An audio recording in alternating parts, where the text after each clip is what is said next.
Olá pessoal, eu queria fazer um convite para você que depende muito de aparelhinhos e de GPS para pedalar.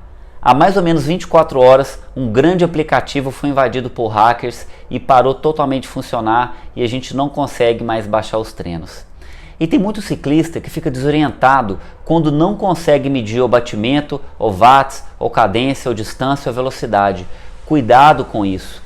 Eu gosto de lembrar de um filósofo grego chamado Diógenes, o apelido era o Cão, que ele precisava de pouco para ser feliz. E isso era uma das filosofias dele. Inclusive tem uma história muito interessante que ele tinha pouquíssimos objetos. Uma delas era uma caneca. Até que um dia ele viu uma criança juntando as mãos para tomar água e jogou a caneca fora, porque viu que não dependia da caneca para tomar água. Então, esse é um exemplo pontual, mas ele serve para a gente refletir como que muitos objetos que a princípio poderiam servir para potencializar o nosso fazer no mundo, nos tornam não só dependentes, mas enfraquecidos com isso. Um exemplo, por exemplo, as rodas do carro ou de uma moto.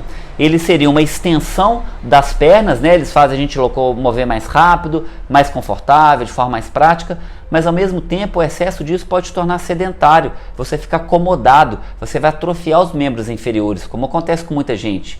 E a mesma coisa no mundo intelectual. Se você, por exemplo, depende de tudo para não estar no seu celular, ou no livro, no computador, a sua memória vai atrofiando. Existem antropólogos brasileiros que mostram que índios brasileiros que não têm escrita, né, tradicionalmente, conseguem lembrar até 1000 antepassados de cabeça. Por quê? Eles estão sempre exercitando a memória.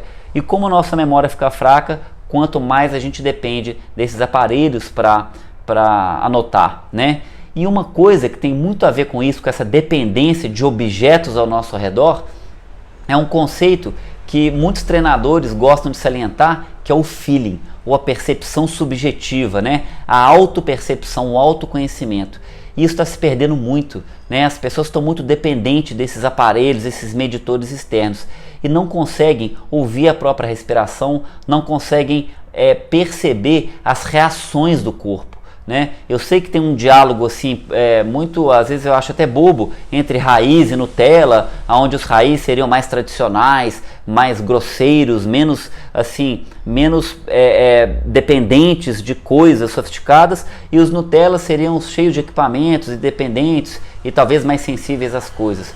Mas isso é uma grande bobagem, né? Você deve poder extrair o melhor dos dois mundos, mas principalmente desenvolver o autoconhecimento, a percepção do próprio corpo, entender quando que você está desidratado ou não, ou quando que você precisa de uma refeição, ou quando que seu corpo está cansado, ou quando que você está mais disposto ou menos disposto.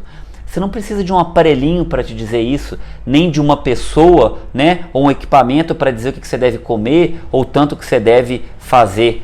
Então, entenda isso. Esse autoconhecimento serve para várias dimensões da nossa realidade, para a nossa saúde, para o mundo intelectual e principalmente para a nossa paixão, que é a bike.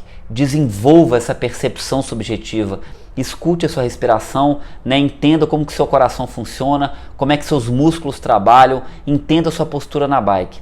Essa percepção subjetiva é uma grande chave para você ir muito mais longe nas conquistas da bike. Não seja dependente, seja autônomo. E é uma palavra muito importante também na filosofia. Na verdade são duas. Auto, que é por si mesmo, e nomoi, que é lei.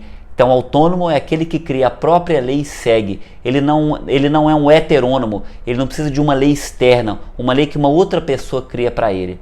Então faça o seu próprio caminho, perceba-se, conheça que você vai muito mais longe. É isso aí pessoal, valeu, um abraço, tchau, tchau.